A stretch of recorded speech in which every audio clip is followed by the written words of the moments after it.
Hello, welcome to the Health In Show, an affiliate program of Homeopathy World Community. You've come to the right place to tune in and participate with your comments and questions. Love is the greatest healer of all, but sometimes, in order to change our emotions, we must take action in other spheres of our lives.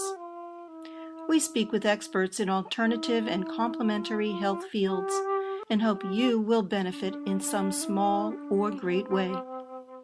Remember, you are wherever your thoughts are.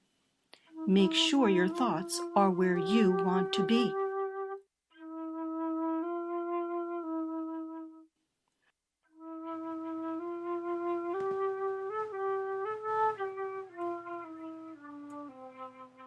Good day, everyone. It's November 11th, 2013, and we are here with Renita Herrmann of Mendocino County, California. She is the expert in helping veterans through their survival back where they return home, when they return home after trauma and injury, whether it's physical, mental, emotional pain. So this is really an important issue on Veterans Day because the news is that every single hour of every single day, a veteran is committing suicide. That's 24 in every single day. It's a really sad number, devastating, and it shouldn't happen. So the medical community has a limited amount of resources. And if you look on Homeopathy World Community, I have put up a couple of data figures financially about affordable health care and the veterans, where they go and what kind of help is available to them. And it's very little. And funding is being reduced, even though the need is greater and greater. So we have to look at alternatives. Renita Herrmann practices in San Francisco Bay area and is a certified CEASE therapist, that's for autism spectrum disorder, and was founder, board member, and executive director of the Homeopathy Institute of the Pacific. She founded 2 homeopathic clinics for the homeless, MNRC, in March 2005, and the Mary Isaac Center Committee on the Shelterless in 2011. She now serves as secretary on the Board of Integrative Medicine for the Underserved. She has seen many veterans return to civilian life and continues to help them through referrals from the Vet Center in San Francisco. That means that when they have nowhere else to go, they send them to Renita. And she considers herself also a green business owner. This is really important to her. She keeps a low carbon footprint to show her care for the environment. So you can read a little bit more about that on the website. And I think we really need to get right in here. She has a PowerPoint available. The PowerPoint is on Homeopathy World Community. If you just go to the front page, homeopathyworldcommunity.com, click the banner, and there is a link to open that PowerPoint. And we're talking today specifically about PTSD, post-traumatic stress disorder, and head injuries or concussions. And this is really, really big news. All of this information can help everyone because we have an epidemic right now of athletes who have concussion and are dealing with it. I put something out, one more thing before we just get started, on Facebook. I tried to get everybody to come in and listen to this important show today.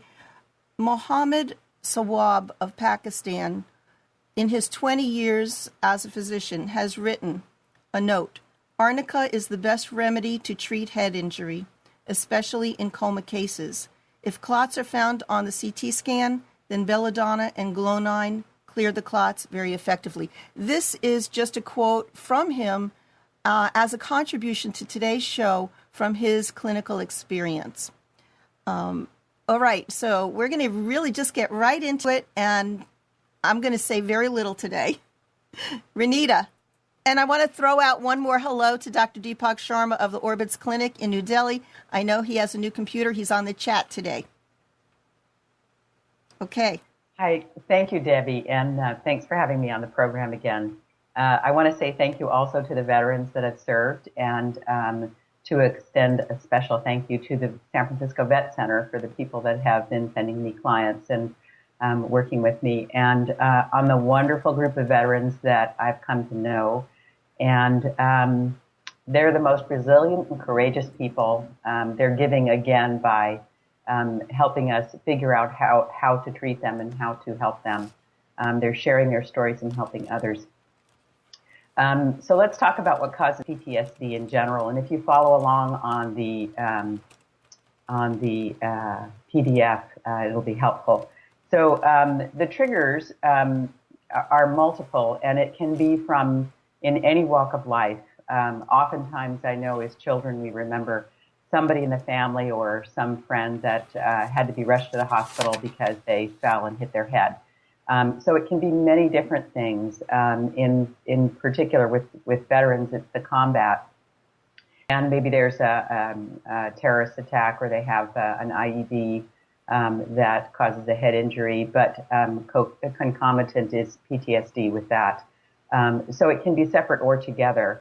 And the veterans have taught me that you have to learn your own triggers. You have to figure out what sets you off. And this is a big deal. And they tell each other this as well. I think it's very interesting. I tell new people this when they come in: learn your triggers. And for some, it might be a noisy restaurant, or someone yelling at someone else, or a sports show with a noise in the background. Somebody makes an innocuous comment and it just sets them off, and they tend to react in an odd way. They tend to be very, very angry. They just all of a sudden have a rage that it comes out of nowhere, and people don't understand it, and often they don't either. And this is what we're working on with homeopathy. So returning to civilian life is really difficult, because everything that they've come to know is normal is now not normal. You have to drive in a straight line, and you can't carry a weapon, and so there tend to be things like depression and rage and anger, and they feel like nobody understands them. So this is really important that we are able to listen to what they have to say. And if you're a layperson, even just listening may help. It may be that they don't want to talk, but again, it's up to the individual person. So there were studies in 1995 that almost 40% of combat veterans experience PTSD, where it's less than 4% in civilian life, and it changes with every war.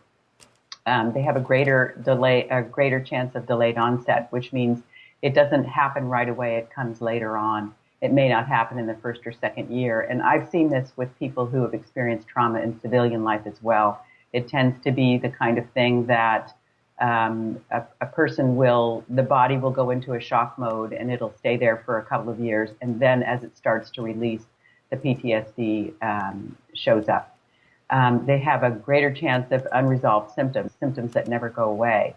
And that figure dropped for the Gulf War, but in Iraq and Afghanistan, OIF and OEF, the veterans that were deployed multiple times. And so you see more and more damage, such as head injury and PTSD. And we can't compare the wars, so it's very difficult. We're sort of working with one hand tied behind our back there. So the symptoms for PTSD were first discovered many, many years ago, but they weren't put into the DSM until 1980. And the things that they listed were sort of developing. After the stress or the traumatic event, the person may re-experience things. They may have a numbing quality. They sort of zone out, or they don't want to be present. There's arousal and avoidance. So there could be later on they added these, serious threat or harm to the self or family, to their home, or the persons that were involved with them. And fear, terror, and helplessness were also part of the DSM, added later on. And also experiencing these events indirectly, seeing someone else hurt can also set off PTSD. So a core feature of post-traumatic stress is re-experiencing avoidance and arousal. And then also duration has to be included because of what I just said about sometimes it doesn't start for a couple of years. And it had to be at least a month after the event. Intrusive thoughts can be a problem, nightmares, flashbacks, and some of it can be emotional or physical reactions. And of course, we know the harder you try and avoid thinking about something, the more you think about it. So that can also be a difficult issue. So PTSD can cause a lot of different behaviors.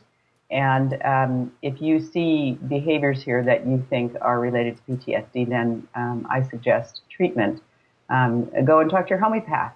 And they often experience depression, anger, anxiety, loss of interest in work, previous passions, things that they were very happy about and very happy doing, become something that they no longer want to do. Cynicism, emotional numbing, a sense of foreshortened future. They don't think they're going to live very long, and thus the risk-taking and some memory loss. So over 300,000 soldiers that have been deployed in the last 6 years have PTSD, and about almost 8 million Americans have PTSD. The combat vets have the worst and the most pernicious forms of PTSD, and they often don't have the problem, they don't often have the solution of stepping back that we have in the U.S. So if you have a situation where, like with 9/11, you immediately had help, you could go off and be taken care of. In the theater, you don't have that option. You know, you're overseas and you're, right back out there.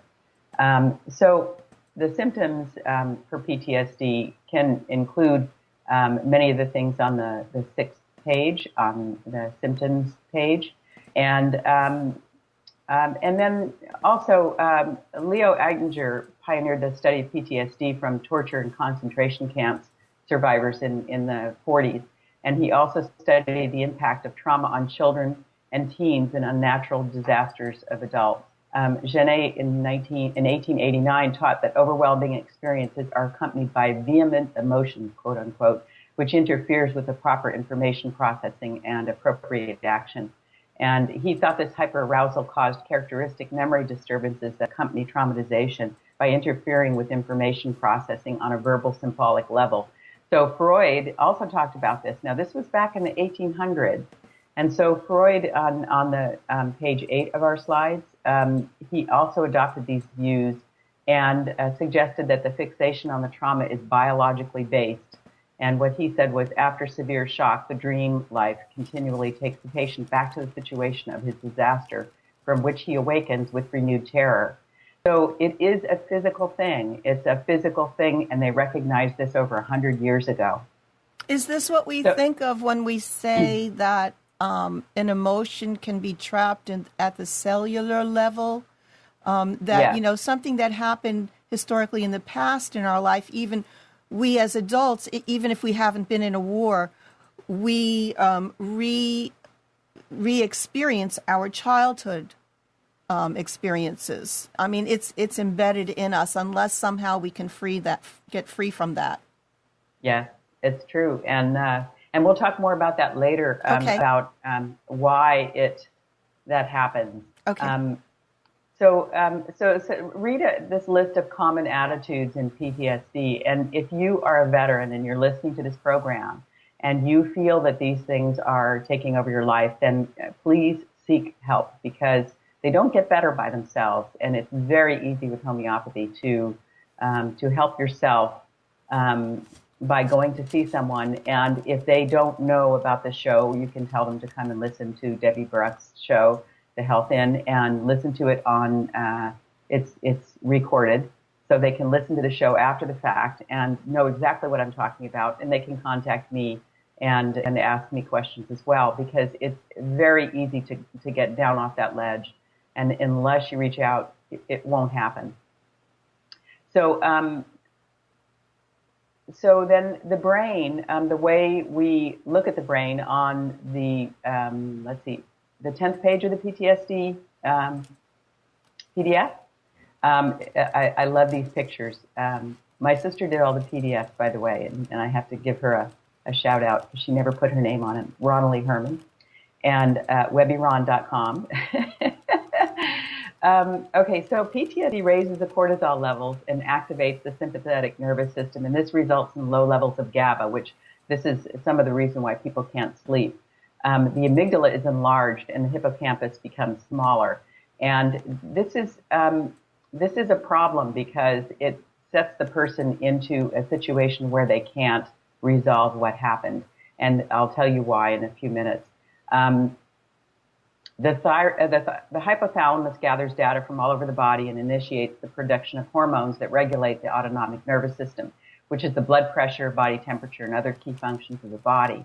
So, so when a person is experiencing a flashback or something, this is the reason why your body reacts is because your limbic system is out of balance, and because the hypothalamus and the hippocampus and the amygdala all work together. It's sort of like a feedback loop that needs to be broken. So the way I look at things and the way I see things, and this has come over many years of experience of treating veterans between the homeless clinics and my referrals from the vet center, are that the sleep is the most important thing first. Sleep is primary in your health. Your body's functions all depend on you going to sleep at night. Your immune system, your hormones, your bones, your mental health.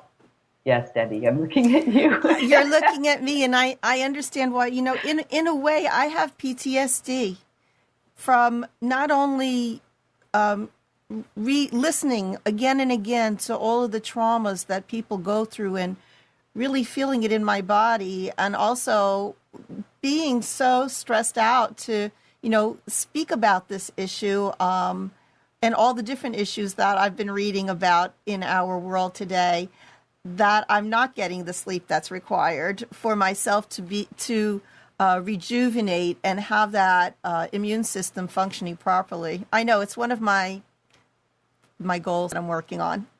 And I know how, I guess it's hard for anybody, and for those veterans, they must have a difficult time getting to sleep.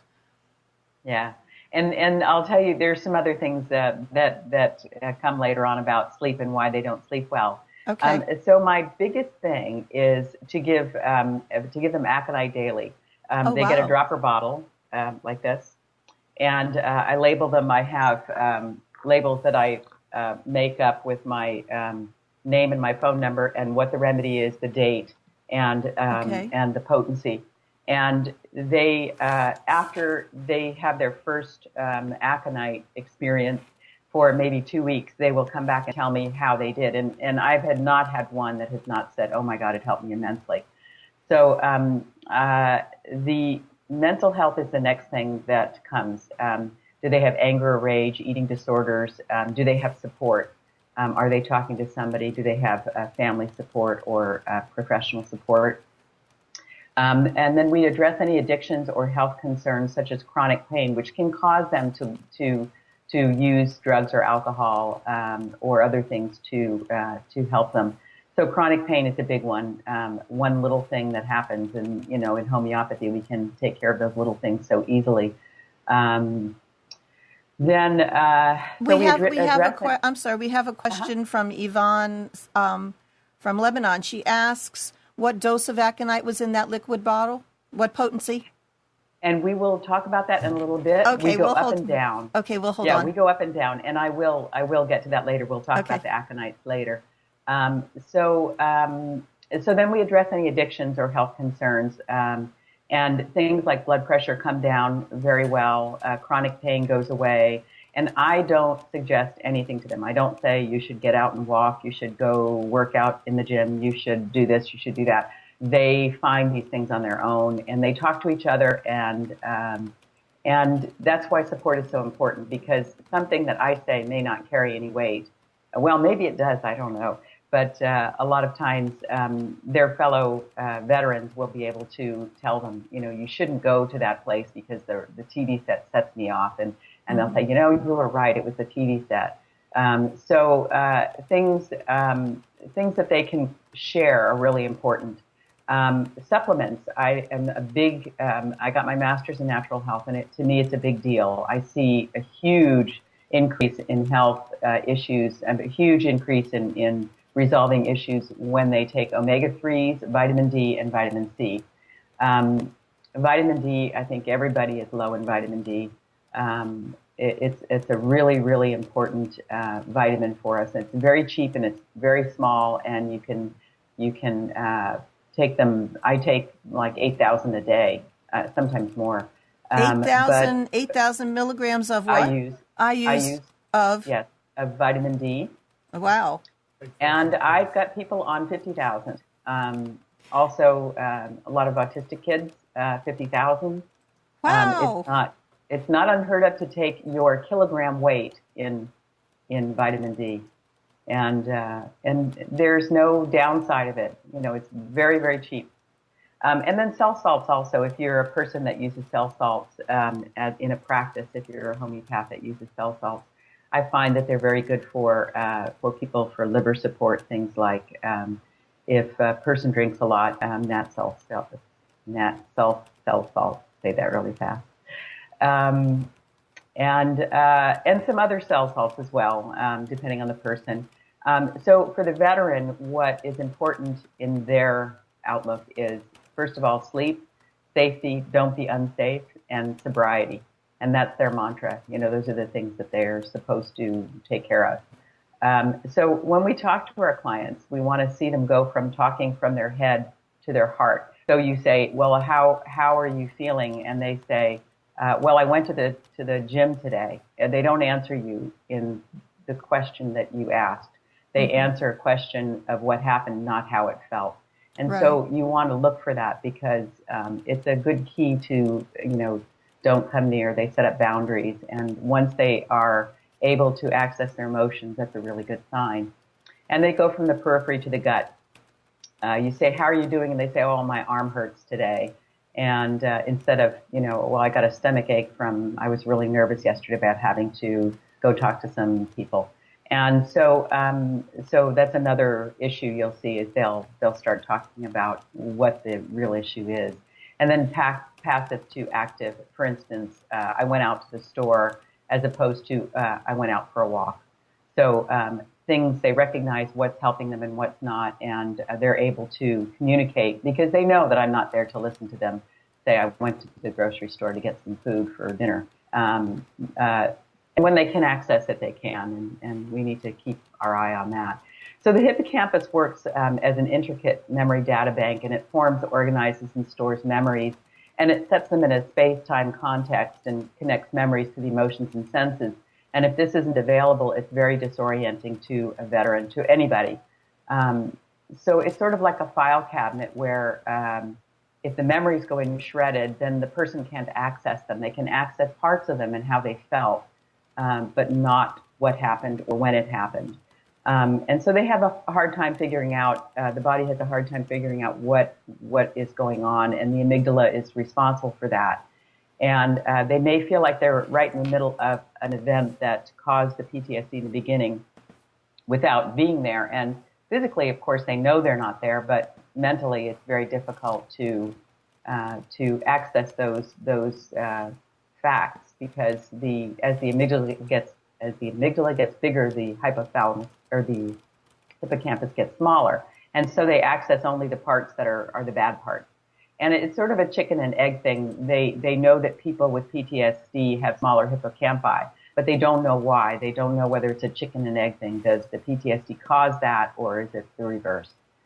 So the amygdala is involved in our emotions and motivations, especially those associated with survival, such as fear. So it's sort of the primary place for us to look to for PTSD. And I've got some very exciting things that I'm researching right now and working on, and hopefully I can have some good breakthroughs soon on some good remedies for this. So the amygdala gives us stressful situations and checks memory and sensory data and tells the body what action to take, either fight or flight. And it senses and perceives danger out of the stimulus that is all around us. So if you're driving down a road and you see a car coming the other way. If the car is on the other side of the road, you're fine and you don't stress. And if the car is on the same side of the road, you stress. So the amygdala is the primary place this decision is made. Do we react or do we not? And in people with PTSD, this is the problem, is that it always reacts. So it receives signals from stress hormones, including glucocorticoids, and sends messages to the hypothalamus, which then initiates the rush of stress hormones, which is how your blood pressure comes up, your heart rate, blood sugar, and it slows down digestion. And this is where the problem comes in. The amygdala becomes more active when it's not needed, and there's no chill button. There's no way to stop it. The neurons in the hippocampus can fragment, and this can cause the shrinking. And since now we know that neurons do regenerate, for a long time it was thought that they didn't, there is hope for those suffering with PTSD. And it's helpful to know this anatomy only because if you have something going on and the doctor just tells you something and doesn't explain it to you, then you kind of have this feeling that you're lost. So knowing this biological information, I think, is very helpful. Excess stress is associated with PTSD, combined with stress hormones and certain amino acids can damage the brain cells and causes the hippocampus to shrink. And the Broca's center, which is over both of your ears, is your speech center, and that can be why people aren't able to talk about their experiences. They'll say they can't talk about it, and they don't understand why, and it's because the Broca's center is having problems communicating with the rest of the body, and so you may not be able to talk about it if you have PTSD. Can I ask you? Can I interrupt right there? Sure. So I might have missed what you said. What is that from a shock to the brain, an injury that Broca's center is affected, and thus there's like a block in communication that they cannot speak about something? It's not accessible to them. Is that from a emotional shock or a physical shock? What's happening in that section of the brain? It's the actual PTSD. It's the actual way the body works. Okay. And so when there's no communication between the hippocampus and the hypothalamus also, all of these things are sort of like a triangle, and they all interfere with dysfunction with one of them will cause dysfunction with another in some way. And it's very difficult with the brain because you can't just go in there and, well, I know they used to do this, but you can't just go in there and poke around and see what happens. So a lot of times they have to wait for something to happen, and then they do an autopsy and find out, oh, look what happened. So a lot of this stuff took a long time to figure out. But as homeopaths, we know that we don't deal with that kind of medicine. We take the symptoms, which is why I think this has been so helpful for homeopaths for treating PTSD. It's very interesting work. You know what? When you said all of that in terms of the loss of communication, it really sounds like your other work with cease therapy. It really sounds like the fact that these children who have autism are going through a very similar kind of condition. Yeah, you're smiling. It's very true. Yeah, and just an aside for autism is that a lot of the stuff that autistic children go through is perfectly understandable because in this day and age, our world is really polluted, whether it's through phytoestrogens or organophosphates or phthalates or whatever it happens to be, but also from poisons in the parent's body before the child is conceived. And also epigenetics. Genetics is like the computer, and epigenetics is like the software. I heard that recently. I thought it was a really good way to express it, and I had to laugh because I remember when people were explaining computers. The CPU is this, and the monitor is that, the software. So yeah, and detoxing is really important, and I think for veterans the same thing. But with veterans, we have to deal with the emotional issues first, because that's what presents. And in homeopathy, we're always saying, you treat what presents, you see what the person presents, and that's what you take care of. Did that answer your question, Debbie? Yeah, and you know what? I just Gabriel Silman in the chat has said autism may happen by vaccines, and now we know that there's experiments to all of the veterans, to all of the military that are getting so many vaccines, and so we're putting those toxins directly in them before they even go to war. Yes, it's very true. And if you look at the rates of the vaccine adverse event reactions on the website, you can see that the HPV vaccine was hugely destructive to children, to young girls. Mm-hmm. And I forbid my son to get it. Right. But the problem is that, we're putting toxins in bodies that may already have toxins in them. And maybe by themselves they would have been able to detox, or maybe not. But the problem is that we're putting this garbage into our children. And I shouldn't say garbage, but because they really honestly think they're doing some good. But as parents, we often get poo-pooed. Oh no, you just don't understand science. But we know our children, and we know what happened. And although my son did not have that problem, he didn't have the vaccine. I see more and more vaccines being given, and I have at this point in the last month 2 mothers who were vaccinated against the flu while they were pregnant that now have autistic children. And so, I'm sorry, but, if you haven't done the research, you shouldn't have to suffer. And I think I just read a statistic, something like 24% of parents are saying now that they will not, they have questions about vaccines, and they think they're toxic. So yes, it's a problem. And it can be a problem also. I do have one vet who collapsed after, I think she said it was 5 vaccines, and they found her collapsed afterwards.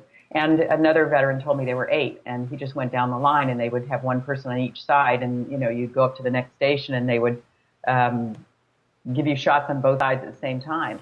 And it wasn't a question. It's first day of boot camp. You've got to have it done. And he was also a vegetarian, so this was really upsetting to him. And it's understandable. I mean, it's a real shock. But the way the military works is that they shock you into being the same. You have to be part of the group, and to be part of the group, you have to do everything the group does.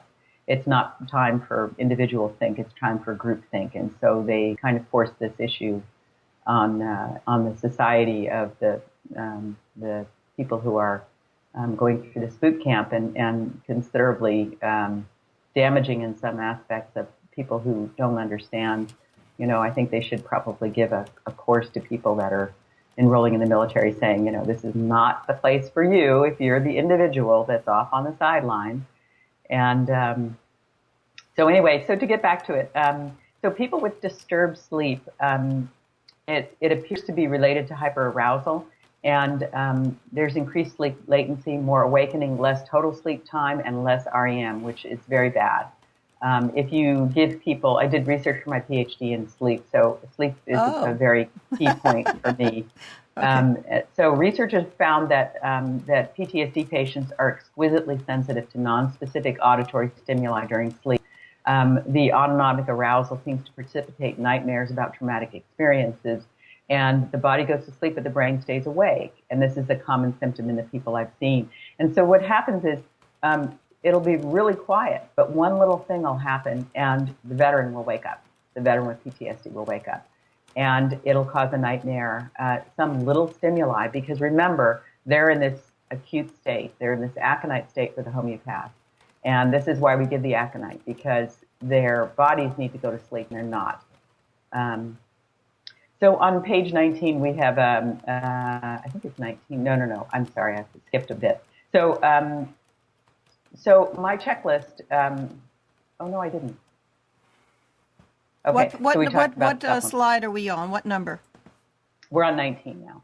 19, okay. Okay. So TBI, the traumatic brain injury, and there's mild, moderate, and severe. And severe is death. So we know that severe is, we're not going to be talking about severe. And moderate can be actually comatose.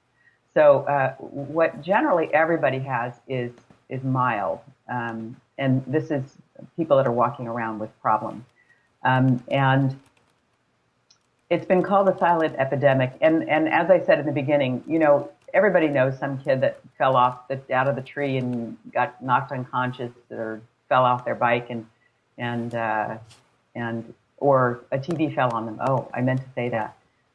Something like once every 23 minutes in the U.S., a little kid gets dumped on by a big screen TV because the parents didn't put it up right. So that's the major cause of TBI at this point in the United States, is TVs falling on little kids. That's a major cause? Well, we have... Major cause. We have every 23 seconds. Falling out of a jungle gym in the yard, in the schoolyard. The athletics, I can tell you, we have tons of information on Homeopathy World Community about that, the athletes, and it's devastating. Keep going. I don't want to hang you up because you've got lots more slides to go. We've got a lot of stuff to cover. So a stroke is also considered TBI. And in this sitting, we're talking about injury sustained during combat, typically an IED. And it can be linked to a smell. And if you look at the cutaway of the brain, you can see that the smell areas are very closely related to, and the speech centers are very closely related to the brain. And the risk for damage, this is really important to understand. Boxers go through this too. If you have brain damage, if you have a TBI, the second TBI the damage is 3 times greater than the first, and after the third injury, it's 8 times greater.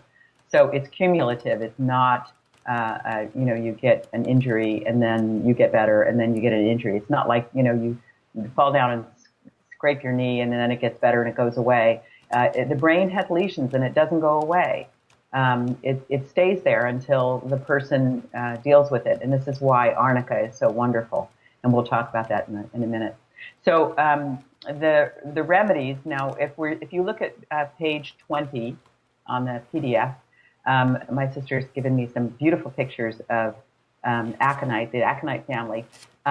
There are 7 different remedies I use, and they're sort of, some of them can tell the difference. Some of the veterans can tell the difference between the aconites. I'll give them one and I'll say, well, how did you like this one? And they'll say, I like the other one better. Or they'll say, this one's better. This one did more for my urinary symptoms or more for my headaches.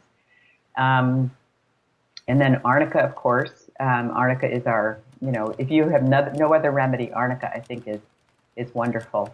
I've had people with PTSD that have only had arnica in the very beginning and who came out of it right away. But I think it's important to note that you have to, as a homeopath, you have to match the symptoms with the remedy, the symptoms of the remedy with the person. So you can't just say, well, everybody's going to get aconite. And oftentimes I will start with arnica first, not aconite. But it depends. And then, of course, there's opium as well. If the person sits and kind of spaces out and doesn't want to go out, and there are very specific instances where opium is called for in the homeopathic remedy. Now, I listed a bunch of odds and ends on slides 20 through 23, but really it's the same as any other person that you would be seeing in your practice. You match the person with the remedy. And although the top 3 I've given are aconite, arnica, and opium, I've also given a lot of acids, and sulfuric acid and phosphoric acid have been very helpful, especially for collapse. Those who are really kind of, low energy and have many, phosphoric acid particularly is really good for depression and not being able to get over that one thing that happened. Will you talk at all about, because depression and suicidal tendencies or ideation would be closely associated, are those remedies that you gave pertain to that at all? Yes. Okay. Yes. And sometimes, suicidal behavior, you can link it very closely with a particular remedy, and it may not be on this list. So be careful, because these aren't all the remedies I use. I've used everything in my arsenal. I mean, I've used, that's a bad word to use. Your arsenal? Arsenal. Well, it's good. It's a military word. Yeah. So the no-sodes also carcinosin for sleep, I think is fabulous. There are very few people in my practice that I have not given carcinosin to who have not benefited. And I remember in particular one guy who I had given him staph agria, and we went all the way up to like a 50 m. And at one point, he's sitting in front of me, and there was a history of sexual abuse before the PTSD. And he sat there grinding his teeth, and his teeth grinding was so painful to my ears that I immediately went to my software and I found carcinosin crossed with something else, and I immediately gave him carcinosin and he stopped. And it was very painful for me to listen to this man sitting across from me grinding his teeth. It hurt. It was like teeth. It was like nails on a blackboard.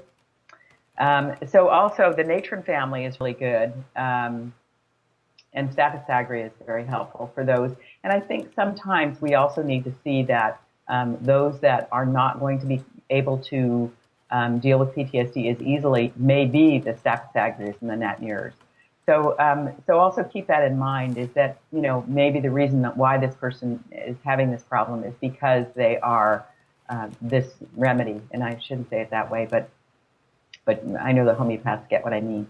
So now the head injury remedies. Wait a minute. What did you just say? What did you just skip over just lightly? we're not all homeopaths out here. We have a listening audience of the people who have been affected and just the general public. So what did I miss? But it's not going to make sense to them. Oh. And okay. What I mean is that the way a person is, like a staph agria person is a very they do not show anger. And when you say to them, well, what did you do the last time you got angry? They'll say, well, I don't believe in getting angry. I think, you have to stop and think about it. And I understand that the reason why I was upset was, and they won't express any anger. And a lot of times they won't express any emotion at all. And so I'll say, well, what do you do when you get really, really angry? And they'll say, well, I walk away. And then sometimes, I love this one. I had a woman say, well, oh no, she would say how angry she was. And I'd say, well, what do you do? Because I was suspicious after the first visit. She said, well, I walk away. And I said, well, you walk away. You're sitting here telling us how angry you are, but you walk away from him and you don't yell at him or anything. And she said, oh no, I could never do that. I go to my storage facility and I yell and scream and throw things. Right. And so staph agria has that characteristic, throwing things. Throwing things, absolutely. Throwing things in the trash. Now, we have also Dr. Kubushan from India asks about Ignatia. Yes, and Ignatia can be very helpful. And like I said, I didn't list all of them. I was sitting here thinking, well, what can I list? Well, I don't want to list that. It's like individual remedies are very difficult because then people think, oh, I'll try that because it'll work. Right. But in actuality, it's the same as any other treatment. If you see those aspects, then use it.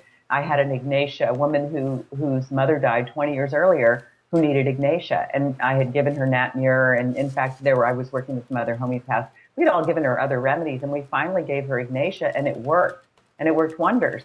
And it was 20 years ago. We typically think of Ignatia as an acute grief remedy, but we were giving her nat-nur and nat-phos and other things, Budlia, and it turned out to be Ignatia. Right. So we're on slide number what? Well, we're going to be starting on number 24 now. Okay. And just as an aside, when you have your veterans come to see you as a homeopath, giving numbers or for a veteran, giving numbers of how you feel about something is really important. Like a 10 is really bad and a 0 is none. So if you say, well, how's the anger this week? Oh, it's about a 3. It's not bad. Oh, it's about an 8. It's a really easy way for them to say, without going into detail, how they're doing. I often use that as a feedback, from 1 to 10 or 1 to 100, feedback. Yeah. Yeah. And I love that every once in a while you get a person that can only do halves. They'll say, oh, it's about a 7.5. And they'll always give you a half number. They won't ever give you a whole number. Because Okay, they're in the indecisive. exactly. They're not here and they're not there, so they're kind of in the middle. Yeah. And it's funny because as a homeopath, we recognize that too. And okay, so with potencies now, we'll get into the potency discussion. Okay. The first thing you have to do is ascertain how compliant the person is. Because if they're not compliant, you can give them remedies and they'll take them all at once or they'll drink the whole bottle. And so, tell them 1 dose a day and let them do that for a couple of weeks. And then you can decide from there where you want to go. Do you want to let them take, like for instance, aconite? In the beginning, I'll say, take it every day. And then when they come back, they'll say, oh my goodness, it was really helpful. I only had 1 eruption instead of like 10 anger, throwing things. And at that point, that's where I decide whether I'm going to go up in potency or not. And I often go up and down. I'll go from a 200C the first time they come in, or a 1M, to a 10M, maybe to a 50M, back down to a 1M. If they have a lot of anger, when they go back down to a 1M, I go back up to the 10M. And they know, they can tell you, they have really good ways to explain how, they know that it worked or it didn't work. They'll say, I need a stronger one. They'll know, they'll come in and say that.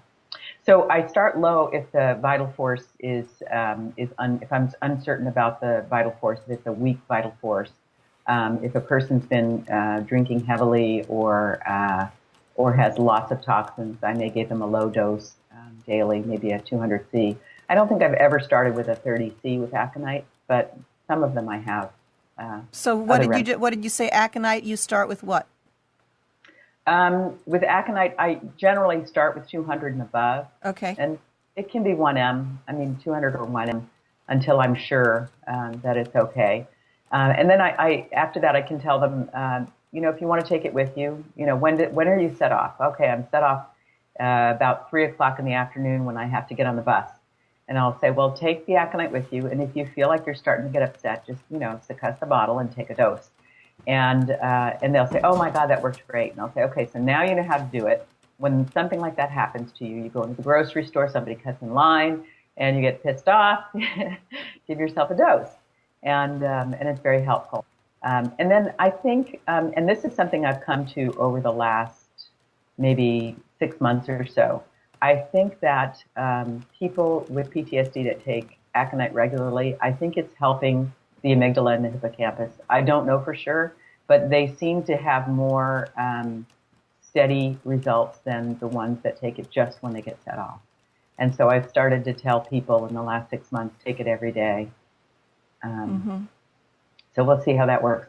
And so varying the potency, be conservative, but give a higher dose in an envelope to hold if you think it will give the person some security. Oftentimes all they need, even if you don't put anything in the envelope, I think once I forgot to put something in the envelope, but it didn't matter because the person didn't need it. It's the security of having that envelope and the bottle too.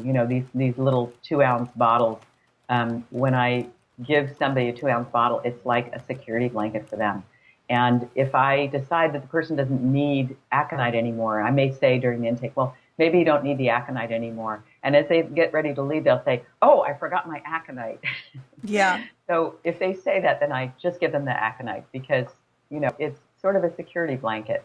Right. Is it like they become dependent on it, knowing that it has really helped them in the past? And yes. So they feel like, yeah, this is something that I need. It's really helping me. Yeah.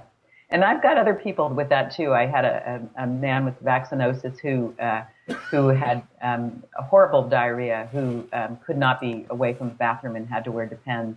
And he was younger than me, and he was very upset about it and very, very down. And I gave him aloe and thuya, of course, which we all know is really good for vaccinosis. And when he came back, he said, "Oh my God, I can't believe it. The diarrhea is gone. I feel great." But I don't want to give you the bottle. And I said, well, that's okay. I can give you a different, I really think you need a different remedy.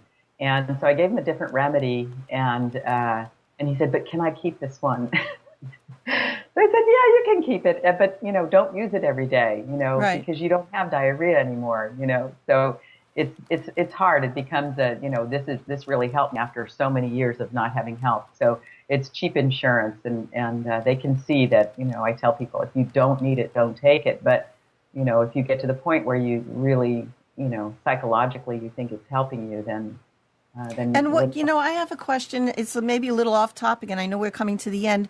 But what about persons who are taking aloe, the juice?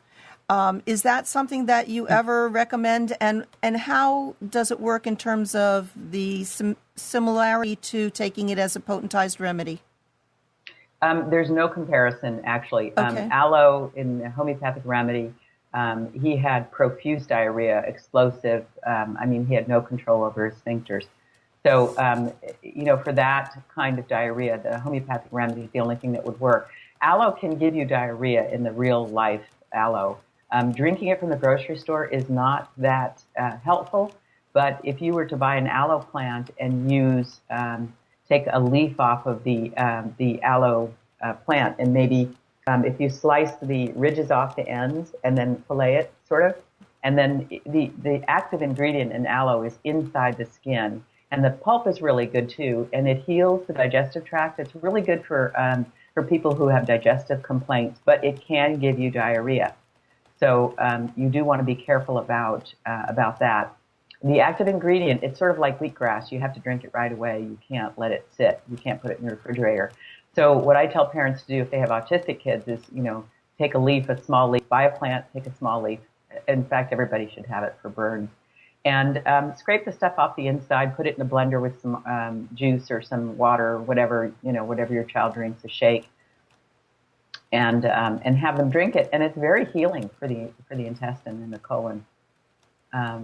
But like I said, it can cause diarrhea. So one of the messages that I just heard was that when you buy the bottle of juice in the store, it's not really going to do anything. You have to get the actual leaf and make it immediately. Just like I do my green juices in the morning, I know that once the chlorophyll starts to oxidize, it's not going to be as potent to me. So you're saying. We shouldn't bother with it? The store is good. The store can help. The store-bought stuff can help as well, but it's just not as active. Okay. It's sort of like going to the store and buying a green juice drink. Excuse me, instead of making your own. Okay. It's good, but it's not the best. If you really want to have some really good healing with aloe, then the plant itself is really a good thing to do. And it's fantastic for burns. If you take a piece of aloe and cut it in half and stick it on the burn, it's fantastic. Wonderful. So Yvonne also says in the chat that for explosive diarrhea, not only aloe, but podophyllum and Montezuma's revenge. Well, okay. Yeah. And in his case, it was aloe. What his case was aloe. And so as homeopaths, we do that. We look and see what the other things are that cross with what he has. So for the administration, as I said, I like to give the multiple times per day once they get used to what the 2-ounce dropper bottle will do. I have a a dishwasher that has a sanitize feature on it. And so I have them bring back their bottles, and I like to see how much they've taken, because the aconite, I can see, okay, so they had a lot of trouble this week or 2 weeks in the last 2 weeks because it's almost gone. And so I reuse the bottles. I take them apart and I put them in my dishwasher and put it on sanitize, and it works really well. That's part of your green environmental. Yeah. And it is the Green Business Owner. It's actually called Green Business Owner. And what it is you have to go through a checklist of things that you do and that you subscribe to. So the 4-ounce bottle I use for constitutional. And the reason I do this is because, you always want to have a discrepancy between what you're looking at. Like, you always want to have a size difference or a dosage difference in terms of when they look at the bottle, they know what it is. Very good. Don't give them too many things don't make them look at 2 different bottles and figure out which one's which. So, and oftentimes, are you giving a new bottle every week? And No, generally what happens is if they do well on the remedy, I let them keep it. Okay. But if it's after a month, I always change it because mold can grow after maybe 5 or 6 weeks, and I don't like to put alcohol in the bottles for obvious reasons.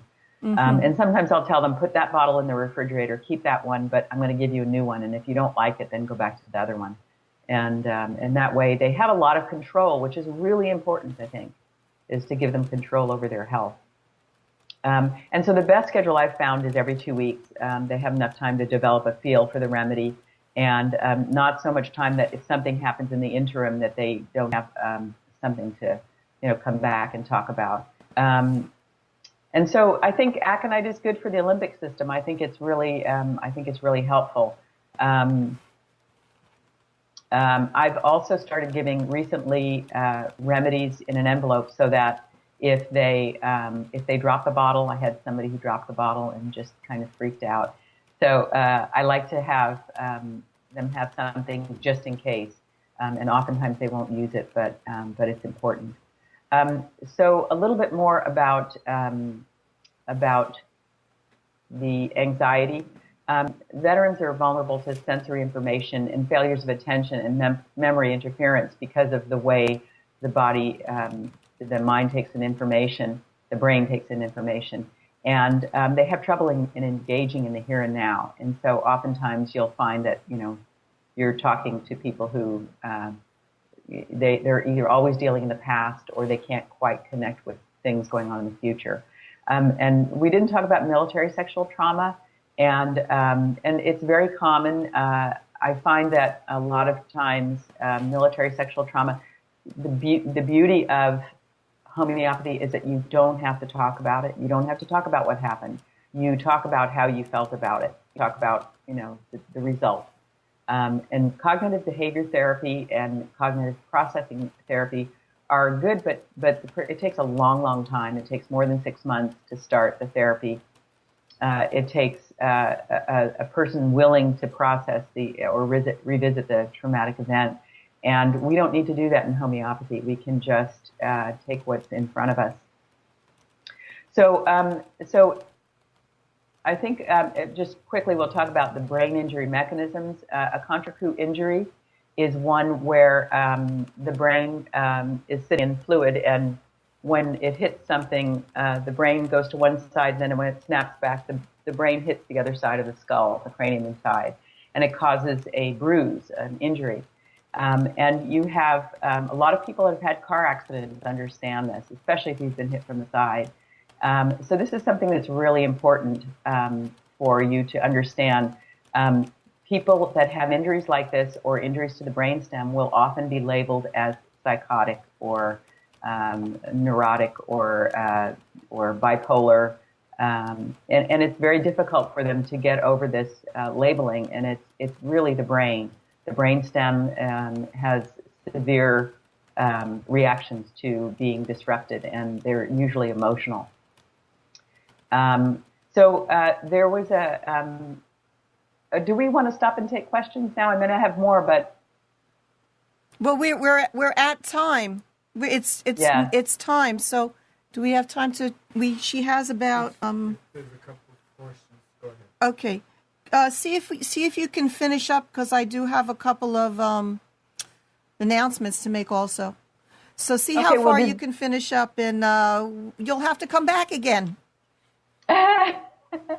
Okay, so let me just say that that oftentimes people with PTSD have had previous traumas. It's not just the military where it starts, and this is true of anybody in life. I mean, you can't just go into the military thinking that this is the beginning of your life. If you've had, a lot of times women will be sexually abused at home, and or have some type of abuse, and when they go to the military to get away from that abuse, they end up right back in the same situation where it's sexual abuse. And it's very common in the military. And we do need to do better. I think I should probably stop right there, but it's something that is relived again when women get into the military, and some men as well. So severe childhood trauma also can cause disruptions. a disaster or some kind of thing where maybe the parents are, somehow not available anymore and the child goes to foster care, the bonding that a child has with its parents is very important in the family unit. And I shouldn't say parents because it can be family. So the problem is that they become more susceptible to PTSD later in life. So the brain is a very interesting organism. And if the amygdala is damaged, the individual loses the ability to recognize emotions, especially fear and anger. And so sometimes they can escalate things when they don't understand what's going on. It's sort of like a dyslexia that happens later on. I think that's about where I should stop because I have a lot of other stuff, but I think we've got a good thing to work with. Let me just put it out there. If anybody does have a comment or a question, one of the things we have to thank you so much for the investment of your life, your time, your devotion to the veterans, to this issue. It covers a broad spectrum. It is not specifically all of the things that you are learning and understanding about the brain and how people respond to stress, to injury, to life situations, relationships, especially this information about sexual abuse as a child. I am also trained as a facilitator in teaching adults how to protect children from sexual abuse. And it's true. They say that they end up in their lifetime, if there's no intervention in childhood, to go into the military as an escape from the abuse that they have been dealing with in their life, and they end up in the exact same space. So, and all of this information that you're learning about the homeopathic remedies that can help deal with the shock and trauma to the body on every single level is so important. And what you've learned about how to give these remedies. So, classical homeopaths don't typically give a remedy repeatedly. They say, give it once and wait for months. But this is not the same thing. The body has to recover through the repetition of the doses and enabling the veteran to get control over their life and understand, recognize what has happened to them and feel like they're getting back into their body. And being able to say, yeah, I think I need another dose when they feel a certain way, when they recognize that the rage or the sadness, depression, rejection, whatever it is they're dealing with is come up. So I need to thank you, Renita Herrmann. Tell people where they can reach you if they have questions. Well, the last page of the PDF has a page of my website on it. Okay. You can reach me there. info@sfhomeopath.com. And Debbie, I want to thank you because, you bring all this stuff to light, and I've learned so much from your radio shows, and I really appreciate the ability to come on and speak. Oh, I really would love to have you again because you've got so much, and I know you're writing a book, and you're doing so much research, many different connections. And one of the things I'm so proud and admire that you're doing this work within the system. You're not a fringe person. People are sending, the government, federal agencies, other healthcare providers are sending these vets to you because of the success that you've had in your work. Well, I think it takes a community though, because I think if more homeopaths can learn this way of seeing the veterans homeopathically, I think it'll exponentially increase the benefit. Okay, so now we've kind of gone over time, and I want to thank Amnon, such a dear, on this special day to let me go a couple of minutes over.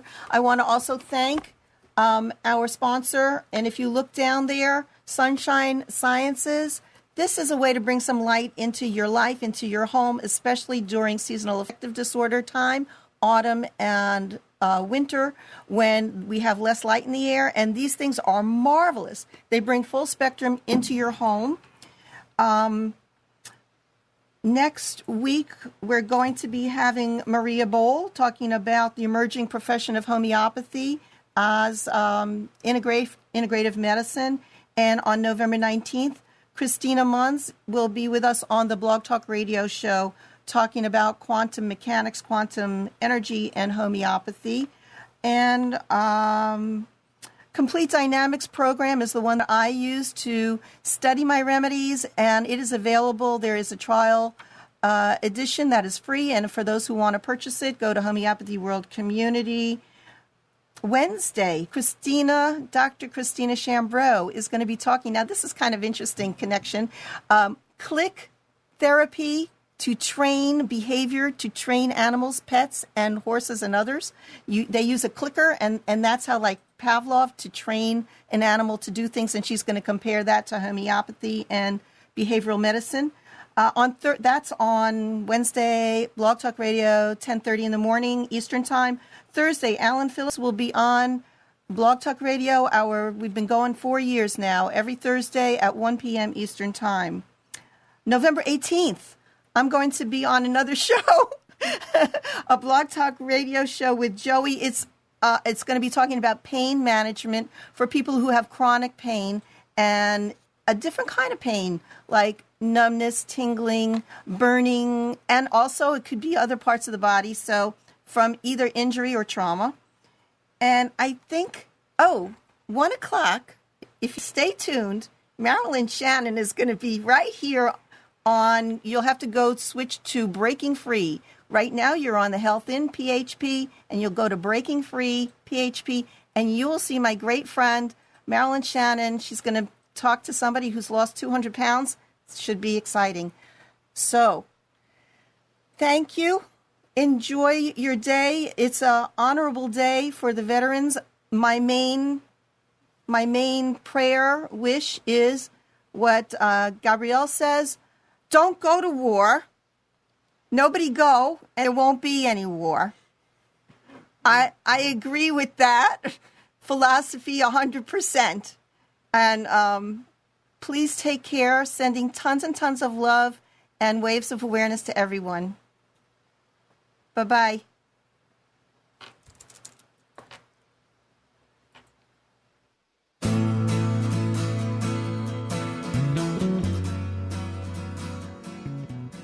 You are tuned to the Nissan Communications Network. Our weekly lineup of call-in programs includes Computers 2K Now with Amnon Nissan, Sundays, 9 a.m. till noon. Carrie's Psychic Cafe with Carrie Silkowski, Sundays, 8 till 9 p.m. Health In with Debbie Bruck, Mondays, 11 a.m. till noon. Breaking Free with Marilyn Shannon, Mondays, 1 till 2 p.m. Lessons of Vietnam with NCVVI members, the second and fourth Wednesday of each month from 7:30 till 8:30 p.m. Reawaken Your Brilliance with Julie Seibert, Wednesdays, 9 till 10 p.m. And if you tuned in too late, you can always watch each program in its entirety or download an MP3 audio file of it at www.nissancommunications.com. Sponsored by thatvidblasterguy.com, carolinaapparel.com, and deltaforce.net.